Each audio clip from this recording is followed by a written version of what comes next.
Queremos daros la bienvenida a este estudio bíblico. Hace unos días iniciábamos esta sección con el capítulo 1 de Apocalipsis, versos del 1 al 3, la revelación de Jesucristo. Hoy llegamos al versículo 4. El título de este espacio, de este estudio bíblico, es Salutaciones a las 7 iglesias. Saludos a las 7 iglesias. Mensaje a las 7 iglesias.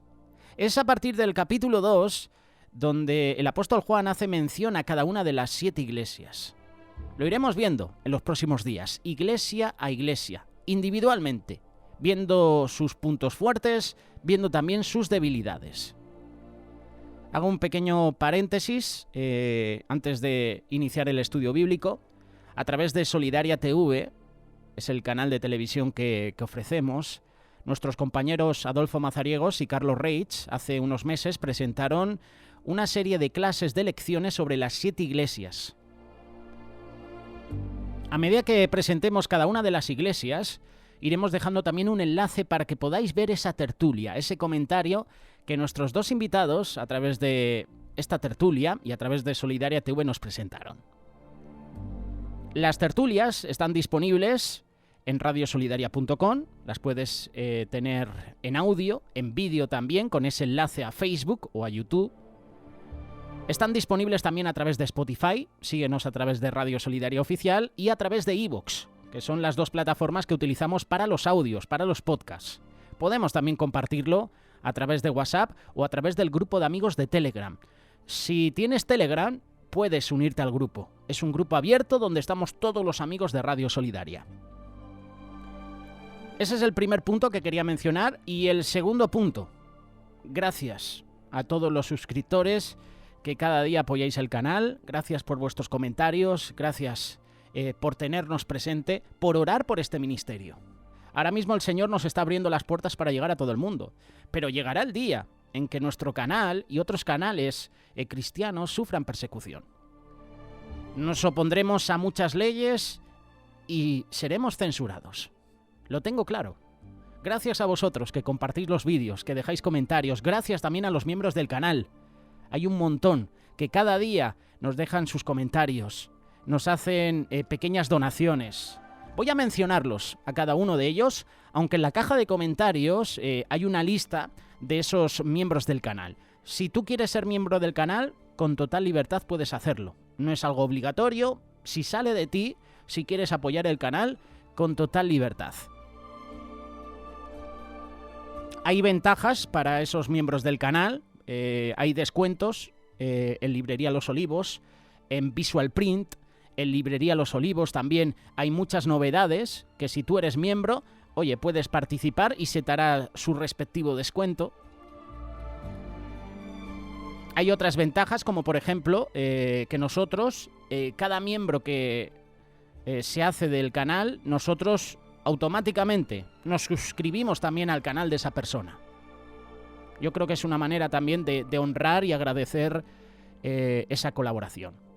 Estos son algunos de los miembros: Rey Manasés, Edgar Fernando, Eider Gutiérrez, Abdiel González, Dios es mi Rey, Rosa Espinosa, Jesús, Jorge Pérez, Car Andrés Rico, Hilde Alfonso, Gamusita, Raquel Cejila, Berta Ramírez, Elba Lina, Analí Vázquez, Katia Araceli, Juan José Ibarra, El Justiciero, Marta Garza, Rosa Fabiana, Axel Molina, Eduardo Enrique, Manuel C., Orlando Montes, Elías Ojeda, Isaac Castro, Franco Gianotti, Máster Diego, Lisbeth Morales, El Sibet, Patricia Pais, Marcos Andrés, Ana Berta Mauricio, Elizabeth Castillo, José Ibi, Eliezer Oliva, Dora Alicia, Roberto de Anda, Claudia Cáceres, José Rodríguez, Martina López, Priscila, Cristina Domínguez, Cristian Berrios, Carlos Nick,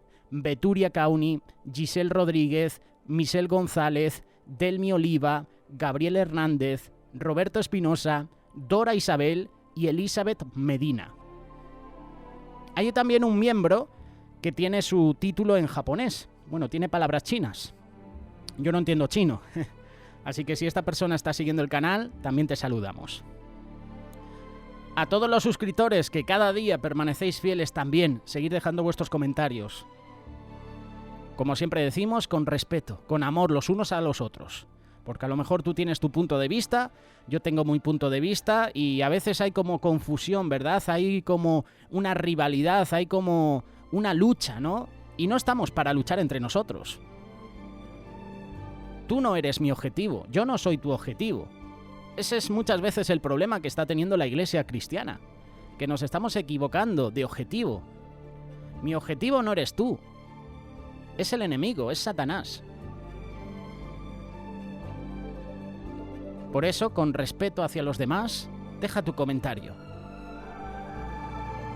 Ahora sí, vamos a mencionar brevemente este mensaje a las 7 iglesias del Apocalipsis. En Apocalipsis capítulo 1, verso 19, se nos da la llave para comprender este libro, el cual se divide en 3 partes. Las cosas que Juan miró, las cuales son el ministerio de Jesús aquí en la tierra, las cosas que son, o mejor dicho, comprende las cartas que el Señor dirigió a las 7 iglesias, y por último, las cosas que serán después de estas. Dios escogió estas 7 iglesias de Asia porque en ellas había una verdad que debía ser revelada en el periodo histórico completo de la iglesia. En las 7 iglesias de Apocalipsis podemos ver toda la historia de la iglesia apostólica. En Asia había más iglesias, pero Dios escogió estas 7 iglesias con un propósito definido. En estas 7 iglesias, con sus condiciones espirituales, podemos ver toda la historia de la iglesia apostólica, desde el principio hasta el fin. Esta enseñanza, generalmente, es aceptada por los maestros bíblicos y se han aprobado por un buen estudio de la historia de la iglesia. Conocemos a las 7 iglesias. Si no las conoces, las 7 iglesias son Éfeso, Esmirna, Pérgamo, Tiatira o Tiátira, depende cómo lo quieras decir, Sardis, Filadelfia y Laodicea. Empezamos con la iglesia de Éfeso. En Apocalipsis capítulo 2, verso 1, principia la primera carta, la cual es dirigida a la iglesia de Éfeso. Esta iglesia fue fundada por el apóstol Pablo en su segundo viaje misionero. El nombre o palabra efesio quiere decir deseado. El primer periodo apostólico es el que Dios desea para su iglesia. Este periodo principia en el año 33 y se prolonga hasta el año 96 después de Cristo. El versículo 2 dice: «Yo sé tus obras, que eran buenas, y tu arduo trabajo y paciencia, y que no puedes soportar a los malos», es decir, a los engañadores, a los falsos apóstoles. Has probado a los que dicen ser apóstoles y no lo son. Los has hallado mentirosos. Esta era la iglesia activa. Ellos no toleraban el pecado en la iglesia, querían calidad y no cantidad. Las buenas cualidades que tenían son las que agradan a Dios. El versículo 3 dice: «Has trabajado por mi nombre», es decir, que la gloria primitiva sabía el significado del nombre de Jesús. El versículo 4 dice: «Pero». Aquí tenemos el triste pero, que manifiesta la debilidad de la iglesia en el final de esta etapa. «Pero tengo contra ti que has dejado tu primer amor». El espíritu de apostasía se había manifestado en la iglesia primitiva. El versículo 5 dice: «Recuerda por tanto de dónde has caído». La iglesia de este tiempo debe fijarse en la iglesia de Pentecostés. Ese es el modelo de iglesia a seguir. Esto es lo que podemos entender con estos versículos. El versículo 6 dice lo siguiente: «Ellos aborrecían los hechos de los nicolaitas». Nico quiere decir conquista y laitas quiere decir gentes. Conquistar a las gentes. Esta es una doctrina que separa el clero de la gente común, tal como sucede con la Iglesia Católica Romana.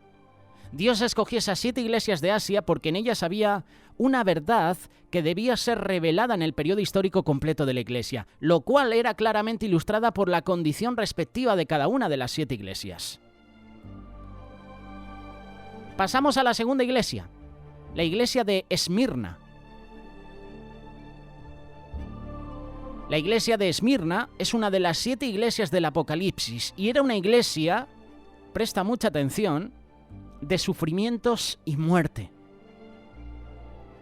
La palabra Esmirna quiere decir mirra o amargura, la cual es un líquido que se usaba por los antiguos para embalsamar a los muertos antes de sepultarlos. Esmirna se relacionaba con la muerte. La duración de este periodo fue desde el año 96 hasta el año 316 después de Cristo y corresponde claramente con el periodo de la persecución de la Iglesia. Durante los 220 años de la persecución había miles de cristianos mártires por la fe. En el versículo 8 dice que fue muerto y vivió. Esto me llama la atención. Jesús había sufrido también antes como mártir. Policarpo, el obispo de esta iglesia, fue entre los primeros mártires. Cuando los hombres fanáticos le exigieron que blasfemara a Dios, él dijo: «Por 86 años he servido a mi Señor y me ha sido el amigo más fiel. No le puedo blasfemar». Por esto los hombres malvados le quemaron en un madero. En esa época no se podía alabar a Dios en público y mucho menos en las iglesias. Ellas también fueron destruidas. El único recurso para los cristianos primitivos fue retirarse a las cuevas, a los campos para hacer los cultos, las reuniones. Todavía existe en la ciudad de Roma las catacumbas donde los cristianos se retiraban a alabar a Dios. Y en ese tiempo costó mucho ser cristiano. Se perdía todo el derecho a los bienes terrenales y en muchos de los casos hasta la muerte costaba. Y más en Roma, en la época donde a los cristianos se les llevaba al Coliseo para ser devorado por los leones, por las bestias. Muchos perdieron su ciudadanía romana por ser cristianos. Sin embargo, que las persecuciones fueron tan horribles que los fieles de la Iglesia Apostólica de esa época crecían grandemente. Esto es lo que me llama poderosamente la atención. Siempre que haya persecución a la Iglesia, Dios la va a respaldar. En época de persecución la Iglesia crece. Lo acabamos de mencionar. Mientras más sufrimiento, mientras más persecución había en la Iglesia más crecía. Decía un historiador: la sangre de los mártires es la semilla de la Iglesia. Y es verdad. En el versículo 9 dice: tendréis tribulaciones en 10 días. Unos creen que los 10 días fueron 10 edictos u ordenanzas de persecución dictados por Roma. Otros creen que los 10 días fueron 10 años de persecución. La historia nos cuenta que la Iglesia sufrió el martirio durante los 10 reinados de los 10 emperadores romanos más crueles de la historia del Imperio Romano. Aquí puedes notar que cada mensaje principia con la reprensión que prevalece en la Iglesia. Este es el mensaje a la iglesia de Esmirna. Como ya te he dicho, vamos a ir repasando cada iglesia detalladamente con esos versículos para apoyarnos. Así que en las próximas semanas te invito a que participes. Tenemos grupo de Telegram para que tú puedas también opinar, para que puedas unirte y dejar tu comentario. Compartiremos los vídeos y si los queréis vosotros comentar, compartir también, con total libertad.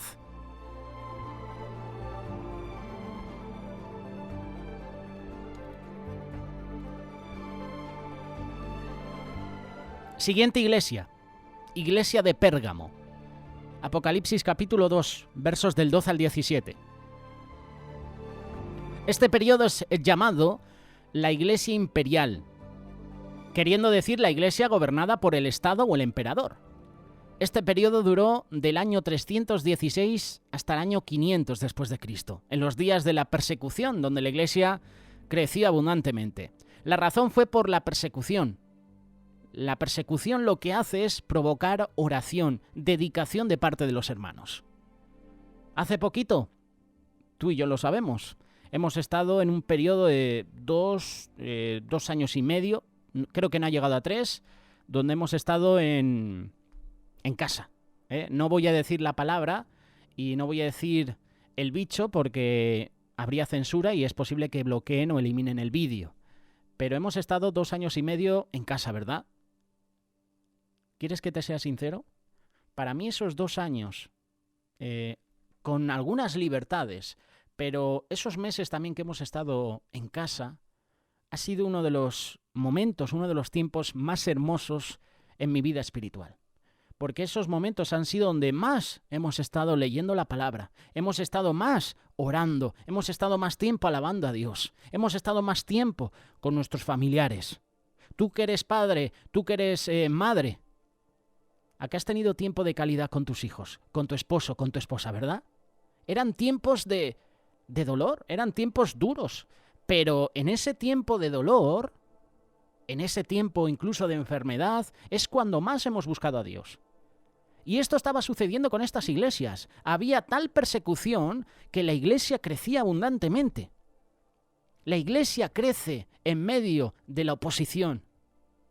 Siempre que dediques tiempo para Dios, siempre que quieras emprender un nuevo ministerio para el Señor, vas a obtener persecución. Vas a tener obstáculos. La persecución provoca oración y dedicación de parte de los hermanos. El aumento de la oración aumentaba las bendiciones y Dios añadía cada día a los que habían de ser salvos. Cuando Satanás comprendió que no podía matar a la iglesia, cambió su táctica contra ella, la cual fue juntar el Estado romano con la Iglesia católica. Es decir, legalizar el cristianismo, hacerlo la religión del Estado. Y este plan diabólico fue al contrario que el primero, pero fue el mismo Satanás el que lo ideó. La palabra Pérgamo es derivada de 3 palabras griegas: peri, gamio y cosmo. Peri es igual a con cosmo y con cosmo es igual a matrimonio gamio, es decir, mundo. Juntas las 3 y dicen la iglesia casada con el mundo. En el versículo 12 dice que el que tiene la espada de 2 filos. La espada de 2 filos es la palabra de Dios, la cual es capaz de separar y guardar a la iglesia del mundo. En el versículo 13 dice: yo sé sus obras y dónde moras, dónde está la silla de Satanás. Se entiende por esto que la silla de Satanás se refiere a Pérgamo. Según la historia, cuando Átalos III, el rey sacerdote de la jerarquía caldea, huyó delante de los de Persia, los conquistadores, pasaron Pérgamo y allí se posicionó. Satanás entonces cambia su trono de Babilonia a Pérgamo. Al principio persiguió a la iglesia. Antipas fue uno de los mártires. Luego él cambió la táctica y principió a exaltar a la iglesia. Y esta fue la condición de la iglesia de Pérgamo. Más en su vista profética demuestra la iglesia en general, bajo el emperador Constantino, que unió a las iglesias con el Estado. Satanás no puede destruir la iglesia. ¿Qué hace? Intenta destruirla desde dentro. Y por eso hay falsos maestros, falsos profetas, falsos pastores. ¿Qué hacen? Destruir la iglesia por dentro. El resultado de esta profana unión fue la entrada de 2 falsas y mentirosas doctrinas, la doctrina de Balaán y la doctrina de los Nicolaitas. El motivo de Constantino no fue religioso, sino político. Él veía que había muchos cristianos y para consolidar mejor su reinado, hizo esta unión con ellos. Y se dice que un enemigo dentro de la fortaleza es peor que 1000 fuera de ella. La doctrina de Balaán, para la audiencia que no lo sepa, se encuentra la victoria de Balaán, Números capítulo 22. Cuando los de Israel iban caminando con destino a Canaán, llegaron a la tierra de Moab, y Balac, el rey de Moab, mandó a traer a Balaam, que era hijo de Beor, quien vivió en el río Éufrates, para que maldijera al pueblo. Como el Señor no le permitió maldecir al pueblo de Israel, le sugirió un plan a Balac para causar la caída del pueblo. Fue invitada a una fiesta silenciosa de Baal-peor, y los israelitas se fueron a la fiesta sensual y viendo a las hijas de Moab, y cometieron fornicación con ellas, provocando la ira de Dios.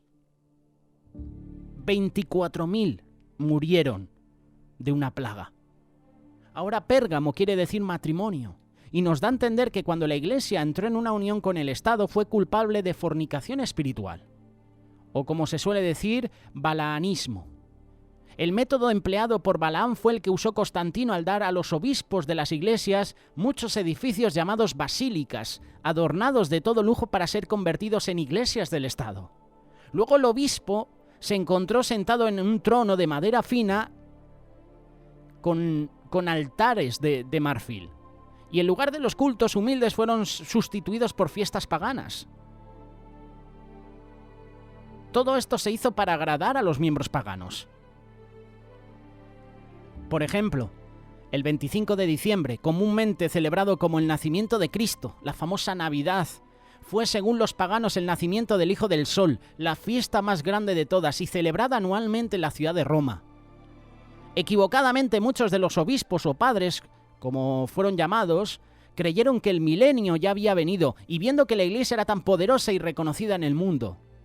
La doctrina de los nicolaitas, como antes hemos estudiado, fue una doctrina que el apóstol Pablo condenó como de lobos rapaces.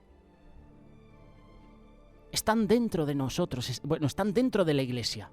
Están con nosotros en la Iglesia. Están vestidos como ovejas, pero por dentro son lobos rapaces. Eso es lo que decía Pablo. Cuidaos de esas doctrinas falsas. Cuidaos de los lobos rapaces que van vestidos a vosotros como ovejas, pero después son malos.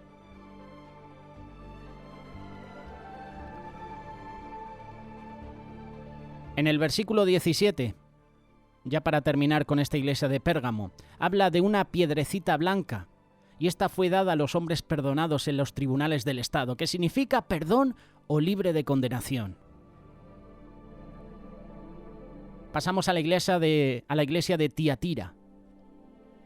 La palabra Tiatira o Tiátira, a veces te ponen el acento, otras veces no, quiere decir continuo sacrificio y corresponde a la Edad Media de la historia. Fue cuando la iglesia se había degenerado a un estado muy pobre en lo espiritual. Los historiadores lo llaman la época de la superstición y la ignorancia. Para poneros en contexto un poquito, la Iglesia romana había quitado las escrituras de la gente común, y este fue el periodo en el que los papas romanos gobernaban sobre los reyes de la tierra. La luz del Evangelio fue extinguida, y en el sentido comparativo la gente se había retrocedido a la edad antidiluviana, cuando no había más que la mera conciencia como la guía moral. Damos gracias a Dios por la Biblia, damos gracias a Dios por la palabra, el libro más perseguido, el libro más leído de la historia, el libro más vendido. Perseguido, pero sigue con nosotros. Yo recuerdo cuando tenía 12, 13 años. Suspiraba por tener una Biblia. Mis padres me daban primero el Nuevo Testamento. Ese Nuevo Testamento de los Gedeones azules, pequeñito. Pero claro, el anhelo mío era tener una Biblia. Y cuando tienes tu primera Biblia, ¡wow! Te hacías tus estudios bíblicos con los cuadernos, subrayabas. Hoy en día eso ya no pasa. Seguimos teniendo la palabra de Dios, seguimos teniendo la Biblia, pero ya no la leemos. No la abrimos. ¿Te pasa eso a ti? Si te da pereza leer la palabra de Dios, abrir la Biblia, cuidado, eso es síntoma de que estás perdiendo el primer amor.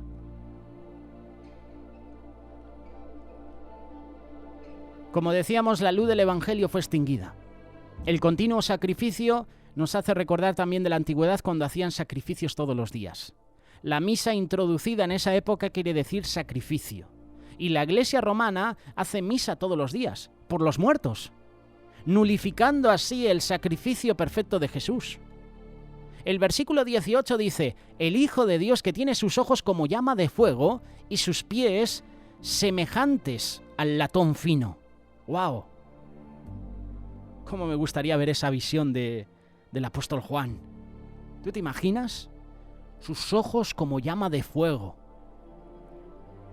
Como en el capítulo 1 que hemos leído hace unos días. Los ojos como llama de fuego significa como el que escudriña, como el que discierne la mente y el corazón del hombre, penetrando hasta los rincones más ocultos. Sus pies semejantes al latón fino significa juicio sin misericordia.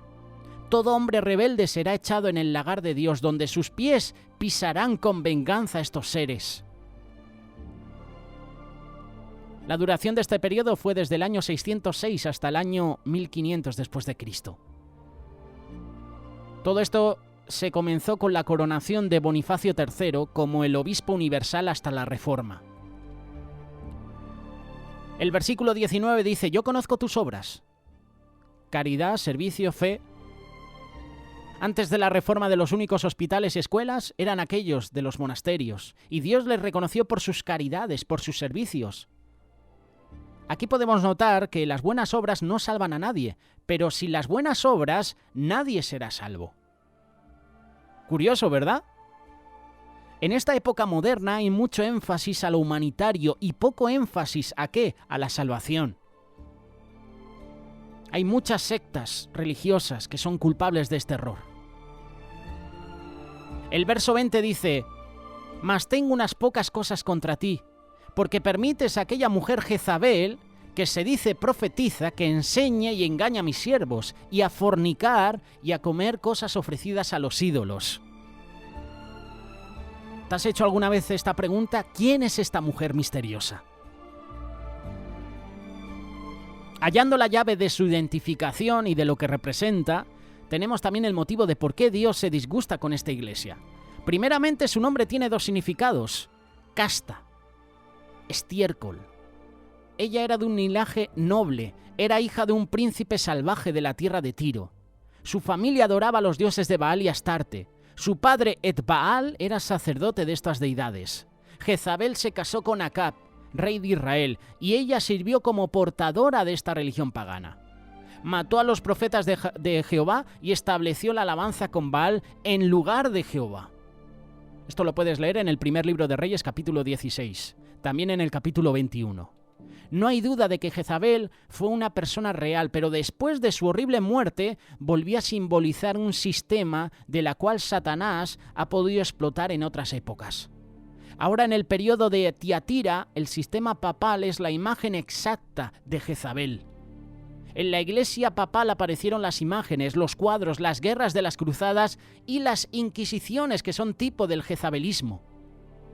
En la parábola de la mujer que sembró la levadura en 3 medidas de harina tenemos una enseñanza sobre este asunto. El casamiento de Acab con Jezabel era prohibido por Dios, pero Acab, siendo una persona caída, como el profeta Balaam, no le importaba. El versículo 22 dice: «He aquí, yo la echo en cama, y a los adúlteros con ella en muy grande tribulación».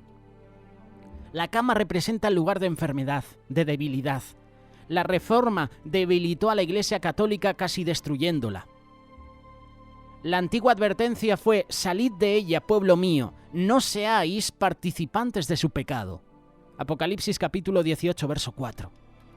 Y este es brevemente el mensaje que se puede encontrar en la iglesia de Tiatira. Ahora llegamos a la iglesia de Sardis. La palabra Sardis quiere decir escapado o saliendo. Como corresponde al periodo de la Reforma, inaugurada por Martín Lutero, cuando algunos hombres sinceros principiaron a salir de los dogmas y mentiras de Roma, el periodo duró desde el año 1500 hasta el 1900 después de Cristo. En el versículo 1 dice: «Yo conozco tus obras, que tienes nombre que vives y estás muerto». La iglesia de Sardis fue llamada la iglesia muerta, queriendo decir la iglesia ritualista. Tuvo apariencia de piedad, mas habiendo negado la eficacia de ella, como dice la primera carta de Timoteo, capítulo 3, verso 5. Cuando estudias el mensaje a la iglesia de Tiatira, puedes notar que a la iglesia falsa le fue dado tiempo para que se arrepintiera de la fornicación, pero no lo hizo. Apocalipsis capítulo 2, verso 21. La Reforma fue la última llamada a la iglesia católica de que se arrepintiera, pero no quiso. Y ahora vemos claramente que este sistema religioso ha caído en un estado de apostasía, amando más la mentira que la verdad. Martín Lutero, el padre de la Reforma, viendo las condiciones intolerables de la iglesia papal, clavó sobre la puerta de la iglesia en Wittenberg, en Alemania, sus 95 tesis. Y esto fue el día 31 de octubre del año 1517.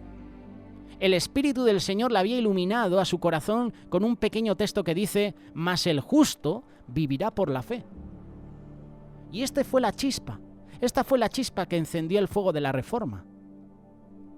Fue llevado preso al concilio de Worms, donde le dieron lugar para que se retractara, pero él les contesta de esta manera: «Hasta que estoy convencido por las Escrituras y el razonamiento de que no puedo aceptar la autoridad de papas y de concilios, porque ellos mismos se contradicen. Además, mi conciencia está cautiva a la palabra de Dios. No me conviene retratarme de ninguna cosa para proceder en contra de la conciencia, porque es peligroso. Aquí me paro, no puedo más, y que Dios me ayude. Amén». Hay otros reformadores, como Juan Knox, William Tyndale o Juan Wesley. La Reforma fue algo que se originó por Dios. De otro modo no podía haber sucedido, aunque los reformadores no entendieron esto. Dios apoyó la Reforma de una manera palpable. Dios ya obraba en la tierra y preparaba muchas cosas para la Reforma. Año 1400, año 1492, año 1517, año 1620. Cuando hablo del año 1492, hablo de Cristóbal Colón, que descubre América, donde fue predestinada por Dios para que se estableciera la libertad religiosa. Pero cuidado con esto, que trae mucha contradicción, sobre todo con los pueblos que estaban en América. La conquista. Lo que se produjo. Lamentablemente que la Reforma fue un fracaso porque los hombres de la Reforma no cooperaron con Dios. Hasta la media que él quería, por tanto, fue un intento humanamente propagado. Y esto nos recuerda de Moisés cuando quiso liberar a su pueblo por primera vez. Lo intentó en la energía de la carne y fracasó. Solo tuvo éxito cuando se encontró con la zarza ardiente, tipo del poder de Pentecostés. La razón del fracaso de la Reforma fue porque quisieron reformar, pero Dios no viene a reformar sino a hacer todas las cosas nuevas. No viene a poner remiendos en vestidos viejos con paños nuevos, ni a llenar cueros viejos con vino nuevo. Él hace nuevas todas las cosas. Este mensaje debe amonestarnos y recordarnos que no consiste nuestro ambiente espiritual en el ambiente del mundo, sino en el que creamos en nuestra iglesia. Estamos en peligro de perder el fervor espiritual por estar cuidándonos de la opinión de los religiosos del mundo, por poner más nuestra mirada en el mundo que en las cosas de Dios. Hay muchos pastores que han perdido el ambiente espiritual en su congregación, al extremo que cuando el Espíritu Santo se quiere manifestar, dichos pastores se asustan y se sienten incómodos. El versículo 4 dice: «Mas tienes unas pocas personas en Sardis que no han ensuciado sus vestiduras». En cada época Dios siempre se ha guardado hombres fieles para sí. Aunque la condición espiritual sea mala, desde el principio Dios ha dejado a sus testigos en la tierra. Siempre ha habido un remanente que no se ha contaminado con los demás. Reducido, poco, limitado, sí, pero siempre ha habido un remanente. El ejemplo, Noé. Por ponerte un ejemplo. Todo el mundo contaminado en pecado, pero el único fiel a Dios era Noé. Este es el mensaje a la iglesia de Sardis. Tenemos el mensaje también a la iglesia de Filadelfia. Hemos estudiado la historia de la iglesia a través de los siglos, desde el principio en el día de Pentecostés. Hemos visto la decadencia de la iglesia en el siglo II y los 1000 años de tinieblas espirituales. Se le llama como el periodo de la superstición o ignorancia. Por último, vamos a ver la reformación que representa a la Iglesia en marcha trascendente hacia la luz del Evangelio. La reforma de Lutero no perduró por muchos años, pero sí parecía que la llama se apagara por completo por las influencias del mundo. Dios quiso que su Iglesia volviera otra vez a la experiencia apostólica, y esto se realizó mediante los avivamientos pentecostales. Avivamientos que fueron restaurados plenamente en el año 1906.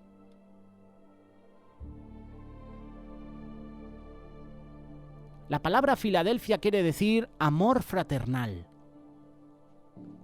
Desde aquí mandamos un saludo a nuestros hermanos de la iglesia Filadelfia. Os amamos. Nunca he visto una denominación, una iglesia como la de Filadelfia. El calor, el amor que se puede encontrar ahí dentro. Curiosamente, por ponerte un ejemplo, aquí en España, a los gitanos se les ve mal. Sí, esto es verdad. Y tristemente en las iglesias. Como que la iglesia Filadelfia, para muchas denominaciones, está apartada. Y esto es triste. Porque la iglesia Filadelfia representa y quiere decir amor fraternal. Y esto es lo que no hacen las iglesias hoy en día. Amor fraternal. Unión entre iglesias. Qué triste es esto. Proféticamente, esta iglesia representa la iglesia verdadera de Cristo, que perdura hasta el fin de esta dispensión y será raptada cuando Cristo venga por ella. La iglesia Filadelfia es quizás la iglesia más recomendada. Es la iglesia misionera que tuvo la promesa de una puerta abierta. Movimientos misioneros surgieron de esta época y las puertas se abrían. Hudson Taylor halló una puerta abierta en el Oriente, en China. Esud penetró en África. Esta iglesia fue distinguida porque no has negado mi nombre. Quiere decir que otras iglesias sí que han negado el nombre de Jesús, pero la iglesia de Filadelfia no lo ha hecho. La iglesia apostólica siempre se identifica por el nombre. El nombre de Jesús es la llave de la casa de David. Isaías capítulo 22, verso 22. Y esta es la llave que usó Pedro en el día de Pentecostés cuando predicó en el nombre de Jesús. Hechos capítulo 2, verso 38. La puerta abierta es la misma llave. La puerta del cielo será abierta con esta misma llave. Lo dice Apocalipsis capítulo 4, verso 1. El versículo 10 dice: yo también te guardaré en la hora de la prueba que ha de venir sobre el mundo entero. Noten que no dice en la prueba o dentro de la hora de la prueba, sino de, queriendo decir que la iglesia será totalmente excluida de la hora de la prueba o en la gran tribulación. Dios reserva su ira para los rebeldes y no para los fieles. Enoc, tipo de la iglesia, fue traspuesto a los cielos antes del diluvio, pero fue salvado. Noé y toda su familia por un arca, 8 personas. El pueblo de Israel tendrá que pasar por la gran tribulación, pero Dios les va a guardar durante la misma. Brevemente, este es el mensaje que podemos encontrar en la iglesia de Filadelfia. Y por último, el mensaje a la iglesia de Laodicea. La palabra Laodicea quiere decir la voz del pueblo manda. Este es un sistema político donde el pueblo compone el cuerpo legislativo de la iglesia, en lugar de un pastor. Laodicea está compuesta de 2 palabras, lao, que significa laoco, y dicea, que significa dice. Es un sistema rebelde a lo que Dios ordena para su iglesia. Tenemos el caso de Coré. Hace unos meses presentamos un estudio bíblico sobre este personaje. ¿Quién fue Coré? Te invito a que lo leas. Dejaremos el enlace para que puedas obtener más información. Cuyo deseo era el de levantarse con su banda de varones contra Moisés. Moisés, que era el varón escogido por Dios. Lo puedes leer en Números capítulo 16, versos del 1 al 36. El sistema político de la Iglesia Apostólica debe ser teocrático, que quiere decir la voz de Dios manda, no la voz del pueblo manda. Moisés recibió la ley de Dios y la enseñó al pueblo. Y Dios siempre trataba con su pueblo mediante su siervo Moisés. A través de los siglos trató con su pueblo mediante los profetas, sacerdotes, pastores, pero jamás trata a Dios a sus pastores mediante el pueblo.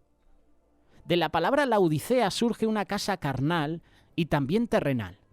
Y este sistema es parecido a la democracia y es más apropiado para una república que para una iglesia de Cristo.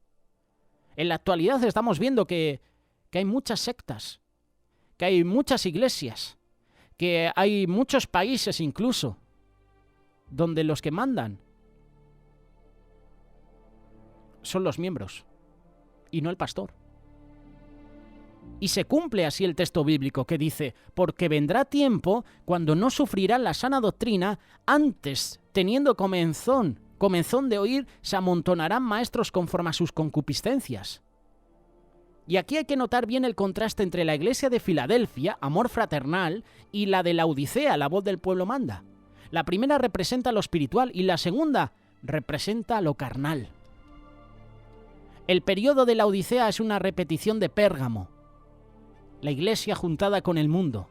Los 2 periodos caminarán juntos, Laodicea y Filadelfia, hasta el fin, cumpliéndose la parábola profética de Mateo capítulo 13. La parábola del trigo y la cizaña nos muestra los 2 elementos, el falso y el verdadero, plantados juntos. Noten que la cizaña es parecida al trigo, pero la ciega descubre lo bueno y lo malo. La cizaña no lleva fruto. Así la religión falsa es parecida a la verdadera, pero no lleva fruto. La parábola del grano de mostaza nos muestra el cristianismo en general. El versículo 32 de Mateo dice: es la mayor de las hortalizas y se hace árbol. Todo el cristianismo se hace una fuerza grande como ese árbol. Vienen las aves, vienen los espíritus malos del cielo y hacen nidos en sus ramas. La parábola del hombre que compró un campo, otra vez el cristianismo, para buscar un tesoro que estaba enterrado en él, representa el tesoro a la iglesia mística. Filadelfia, que será tomada de en medio de la iglesia organizada.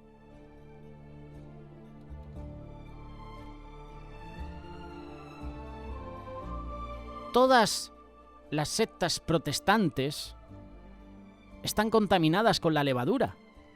Por ejemplo, la doctrina de la Trinidad. En el versículo 15 dice: yo conozco tus obras. Son obras rebeldes, que no eres frío ni caliente.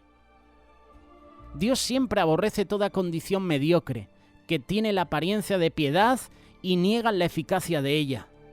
Dice la palabra que a los tibios Dios los va a vomitar de su boca. En el versículo 16 dice: mas porque eres tibio, es decir, falta de ánimo, indiferente, te vomitaré de mi boca. Aún en la iglesia verdadera se nota la indiferencia y cómo se vuelve fría espiritualmente. Es menester que seamos calientes para el Señor, ardientes como el fuego del Espíritu Santo para ser salvos. En Apocalipsis capítulo 3, verso 16, nos enseña que los tibios y los indiferentes serán vomitados de su boca. La iglesia apóstata será vomitada de su boca como el mal sabor, e irán a la gran tribulación. Solo aquellos que guarden el espíritu de Filadelfia, que es el amor fraternal, van a ser salvos. El versículo 17 dice: yo soy rico y no tengo necesidad de nada. Ciertamente la religión moderna es rica y no tiene necesidad de nada. Tienen edificios, escuelas, muebles finos, coros, músicos pagados. ¿Qué más les falta? En lo material nada. Pero espiritualmente están muertos. Son pobres. Han echado a Cristo de la iglesia. ¿Qué excusa ofrecerán aquellos ministros delante de Cristo por haberles negado la verdad a su pueblo? Versículo 18. Viene la reprensión, amonestación. Yo te amonesto que de mí compres oro refinado en fuego. ¿Para qué? Para que salga toda impureza. Para que seas hecho rico espiritualmente y seas vestido de vestiduras blancas, es decir, santidad. Unge tus ojos con colirio para que veas, es decir, discernimiento espiritual. He aquí, yo estoy a la puerta y llamo, versículo 20. Cristo está a la puerta de esta iglesia. Está llamando. ¿Qué hace Cristo fuera de la iglesia? Él debe ser el corazón y la cabeza de la iglesia. Pero el cristianismo de hoy la ha puesto afuera. Han reemplazado el poder de Dios por organizaciones muertas. Han dejado el agua de vida y se han hecho para sí cisternas rotas. El versículo 21 dice: al que venciere le daré que se siente conmigo en mi trono. ¿Vencer qué? El ambiente tibio que estamos viviendo hoy en día. La frialdad espiritual que hay hoy en día en las iglesias. Brevemente, este es un estudio, una introducción a las 7 iglesias del Apocalipsis. En las próximas semanas iremos analizando cada una de ellas, deteniéndonos versículo a versículo. Y yo te invito a que nos dejes tu comentario. Quizás en algunos momentos de esta reflexión no me he explicado bien. Quizás ha habido momentos que no has entendido o que me he equivocado. Corrígeme con amor, ¿vale? Corrígeme y aporta también tu comentario. Apóyate también en versículos. Y así nos podemos edificar unos a otros. Este es un pequeño mensaje, introducción a las 7 iglesias del Apocalipsis.